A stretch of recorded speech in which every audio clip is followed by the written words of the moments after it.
సుందిళ్ల అనుసంధాన ప్రక్రియకు వేగంగా అడుగులు పడుతున్నాయి. ప్రాణహిత నదిపై తుమ్మడిహెట్టి వద్ద బ్యారేజ్ నిర్మించి అక్కడి నుంచి సుందిళ్ల బ్యారేజ్ కి నీటిని తరలించేందుకు తెలంగాణ సర్కార్ కసరత్తు చేస్తుంది. తుమ్మడిహెట్టి నుంచి శ్రీపాద ఎల్లంపల్లికి ప్రాజెక్టుకు నీటిని తరలించాలని ఉమ్మడి రాష్ట్రంలో ప్రణాళికలు రూపొందించారు. ఈ మార్గంలో బొగ్గు గనులు ఉండడంతో పాటు నిర్మాణ వ్యయం అధికమవుతుందన్న అంచనాలతో ప్రత్యామ్నాయ మార్గం వైపు ప్రభుత్వం మొగ్గు చూపుతుంది. అయితే తుమ్మడిహెట్టి నుంచి సుందిళ్ల బ్యారేజ్ కి నీటిని తరలించడం వల్ల బొగ్గు గనుల అడ్డంకులు ఉండకపోవడంతో పాటు వ్యయం కూడా తగ్గుతుందని భావిస్తున్నారు. దీనికి సంబంధించి డిపిఆర్ రూపకల్పన బాధ్యతలను ఆర్వి అసోసియేట్ సంస్థకు అప్పగించారు.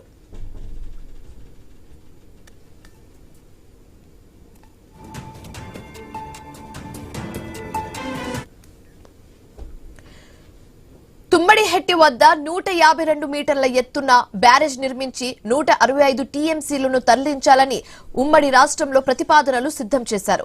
దాదాపు 71.50 కిలోమీటర్ల పొడవును కాలువ పనులు పూర్తయ్యాయి. అయితే ముంపు ఏర్పడుతుందనే భయంతో బ్యారేజ్ ఎత్తును మహారాష్ట్ర ప్రభుత్వం అంగీకరించలేదు. దీంతో బ్యారేజ్ ని నిర్మించలేదు. అయితే తెలంగాణ ఏర్పాటు అనంతరం మహారాష్ట్ర ప్రభుత్వంతో 148 మీటర్ల ఎత్తున బ్యారేజ్ నిర్మాణానికి ఒప్పందం కుదిరింది. ఈ క్రమంలో ప్రాజెక్టు పునరాకృతితో కాళేశ్వరం ఎత్తిపోతుల్లో భాగంగా ప్రధాన బ్యారేజ్ మేడిగడ్డకు మారింది. ఈ బ్యారేజ్ 7వ బ్లాక్ కుంగిపోయింది. తుమ్మడిహెట్టి వద్ద 150 మీటర్ల ఎత్తున బ్యారేజ్ నిర్మించే విధంగా మహారాష్ట్రను ఒప్పించి పాత ప్రాణహిత చేవెళ్ల ఎత్తిపోతులను పూర్తి చేయాలని ప్రభుత్వం భావిస్తుంది. 80 టీఎంసీలకు పైగా నీటిని ఈ మార్గంలో తరలించాలన్న ప్రతిపాదనలు సిద్ధం చేస్తుంది. ఇదే అంశానికి సంబంధించి మరింత తాజా సమాచారం మా కరెస్పాండెంట్ స్వామి ఫోన్ ద్వారా అందిస్తారు. స్వామి, శివాని, రాష్ట్ర ప్రభుత్వం మళ్ళీ గత పాత ప్రాజెక్టు తొమ్మిడిహట్టి సుందిళ్ల వరకు అనుసంధాన ప్రాజెక్ట్ ని మళ్ళీ చేపడుతుంది. నేరుగా ఇది తొమ్మిడిహట్టి నుంచి శ్రీపాద ఎల్లంపల్లి సాగర్ కు దీన్ని తరలించాలని చెప్పేసి తలపెట్టినప్పటికీ కూడా ఒకవైపు మధ్యలో బొగ్గు గనులు సింగరేణి బొగ్గు గనులు ఉండడం వల్ల దానివల్ల ఇబ్బంది అవుతుందని చెప్పేసి ప్రాజెక్టు ప్రతిపాదనలను పాత కాలువ నుంచి దాన్ని మార్చాలని చెప్పేసి భావించింది. ఇప్పటికే దీనికి సంబంధించినటువంటి డిజైన్స్ రూపొందించాలని చెప్పేసి ఆర్వీ అసోసియేషన్ కి రాష్ట్ర ప్రభుత్వం చెప్తూ వచ్చింది.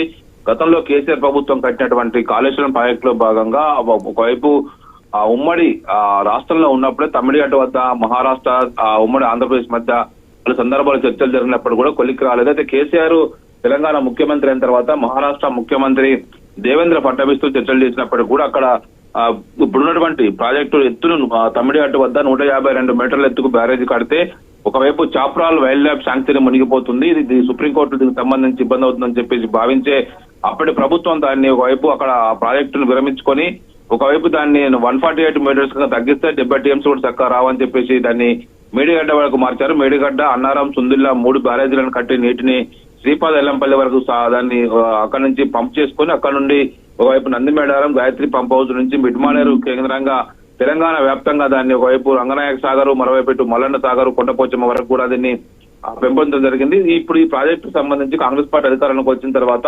కేసీఆర్ ప్రభుత్వం 1,00,000 కోట్లు వృధా చేసిందని ఒక పదే ఆరోపణలు చేయడం జరిగింది.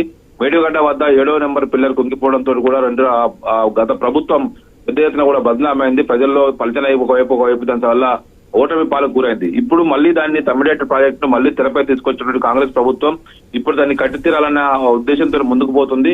ఇప్పటికే దీన్ని మళ్ళీ ఇప్పటికే అందుబాటులో ఉన్నటువంటి 71 కిలోమీటర్ల పొడవైనటువంటి కాలువలు ఇప్పటికే పూర్తయి ఉన్నాయి. అక్కడి నుంచి 20 కిలోమీటర్ల ఒక సొరంగ మార్గాన్ని కంప్లీట్ చేసుకుంటే ఇది పూర్తిగా అందుబాటులోకి వస్తుంది. అక్కడి నుంచి టేకుమట్ల వాగులోకి నుంచి అటు నుంచి సుందిళ్ల బ్యారేజ్ బ్యాగ్ లో వాటర్ లిఫ్ట్ చేసుకుంటే కనుక అక్కడి నుంచి మళ్ళీ శ్రీపాద ఎల్లంపల్లి నుంచి వాటర్ లిఫ్ట్ చేసుకోవాల్సిన ఉద్దేశంతో ప్రభుత్వం దీన్ని నేరుగా తమిళనాడు నుంచి సుందిళ్ల బ్యారేజ్ బ్యాక్ కు వాటర్ తరలించడం కోసం ఏర్పాట్లు చేస్తుంది. 20 కిలోమీటర్ల సొరంగ మార్గం అత్యంత కీలకమైనదని ఇప్పుడు మనం భావించవచ్చు. మొత్తానికైతే ఇప్పుడు సింగరేణి కోల్ మైన్స్ ని తప్పించి ప్రత్యామ్నాయ మార్గంలో దీన్ని పూర్తి చేయాలని ఆలోచనతో ప్రభుత్వం ఉంది.